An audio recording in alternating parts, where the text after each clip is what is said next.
Господи, идвайки пред Твоя дървен кръст, те моля в името на Исус. Господи, изливаме душите си тази вечер пред Тебе. Господи, изповядваме всеки един грях в душите си. Господи, изповядваме всяка една слабост. В името на Исус те моля, Боже. Моля Ти, Господи, за единство. Защото Боже, където е единството и Ти си там, Боже мой.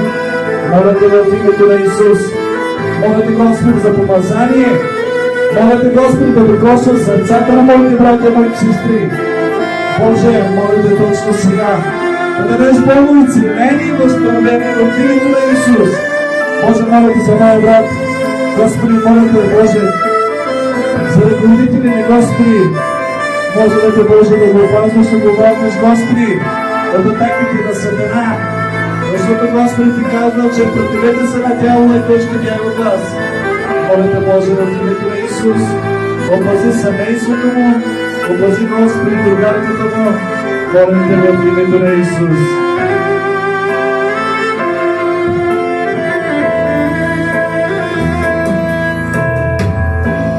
Thank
you.